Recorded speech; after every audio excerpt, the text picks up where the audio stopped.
Hi friends, இன்றைக்கி நம்ம சேனலில் ஒரு ஹெல்த்தியான பிரேக்ஃபாஸ்ட் ரெசிபி பார்க்க போகிறோங்க. எப்போவும் இட்லி தோசை அந்த மாதிரி சாப்பிட்டுட்டு இருக்கிறதுக்கு இந்த மாதிரி டிஃப்ரெண்ட்டாக செஞ்சு கொடுத்தீங்கன்னா எல்லோரும் விரும்பி சாப்பிடுவாங்க. ஹெல்த்தி ரெசிபிங்க கூடங்க.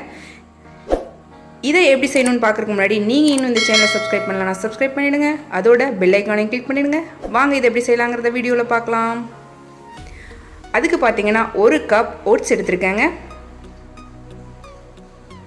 இந்த ஓட்ஸை நீங்கள் எந்த ரெசிபி செஞ்சாலும் நம்ம அதை ஃப்ரை பண்ணுவோம்.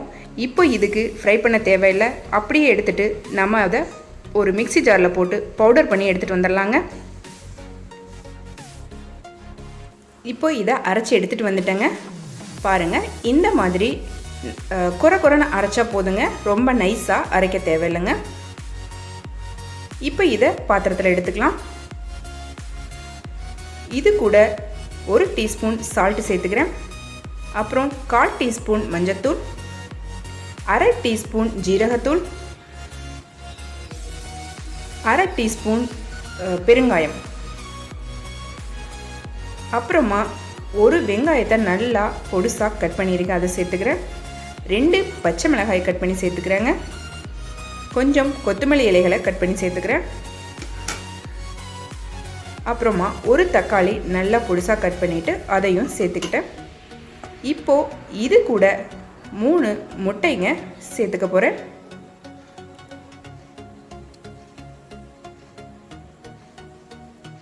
இப்போ இதை கொஞ்சம் கொஞ்சமாக தண்ணி விட்டுட்டு நல்லா கலக்கி எடுத்துக்க போகிறோம். ஒரே நேரத்தில் நம்ம தண்ணியை சேர்த்தாமல் கொஞ்சம் கொஞ்சமாக ஆட் பண்ணி நல்லா மிக்ஸ் பண்ணி எடுத்துக்கணுங்க. இப்போ இதில் முட்டையும் சேர்த்துறதுனால ஓட்ஸ் முட்டை அப்படின்னு பார்த்தீங்கன்னா ரொம்ப ஹெல்த்தியான டிஃபன் கூட.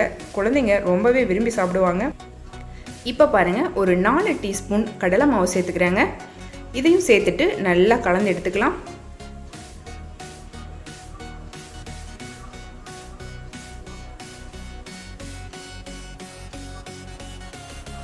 மாவு கொஞ்சம் தண்ணியாக தாங்க இருக்கணும். இப்போ நான் நல்லா கலந்துட்டேன். இதை தட்டு போட்டு மூடிட்டு ஒரு 10லிருந்து 15 நிமிஷம் விட்டுறலாங்க. இப்போ பாருங்கள், 15 நிமிஷம் ஆயிடுச்சுங்க. இப்போ நான் ஸ்டவ்வில் ஒரு தவா வச்சுருக்கேன். கொஞ்சமாக ஆயில் விட்டுட்டு நம்ம தோசை ஊற்ற ஆரம்பிச்சிடலாம்.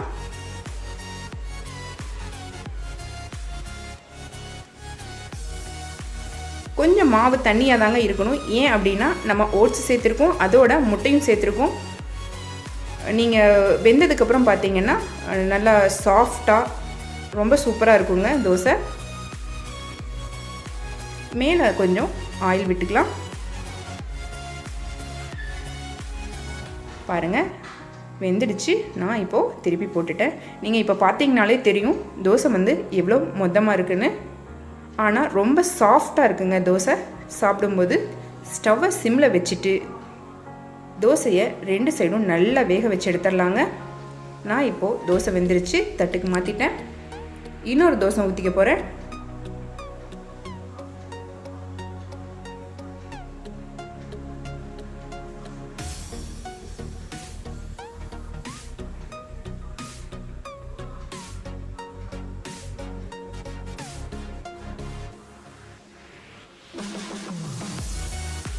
பாருங்கள், வெந்துடுச்சு. நான் திருப்பி போட்டாச்சு. 2 சைடும் நல்லா வெந்துடுச்சுங்க. நான் தோசையை எடுத்துக்க போகிறேன். இதே மாதிரி எல்லா தோசையும் நான் ஊற்றி எடுத்துக்கிறேன். பாருங்கள் ஃப்ரெண்ட்ஸ், சூப்பரான ஹெல்த்தியான ஓட்ஸ் தோசை ரெடி ஆகிருக்கு. இந்த ரெசிபி உங்களுக்கு பிடிச்சிருக்குன்னு நினைக்கிறேன். பிடிச்சிருந்தா மறக்காமல் கமெண்ட் பண்ணுங்கள், லைக் பண்ணுங்கள், ஷேர் பண்ணுங்கள். மறக்காமல் இந்த சேனலை சப்ஸ்கிரைப் பண்ணிவிடுங்க. அதோட பெல் ஐக்கானையும் கிளிக் பண்ணிவிடுங்க. தேங்க்யூ.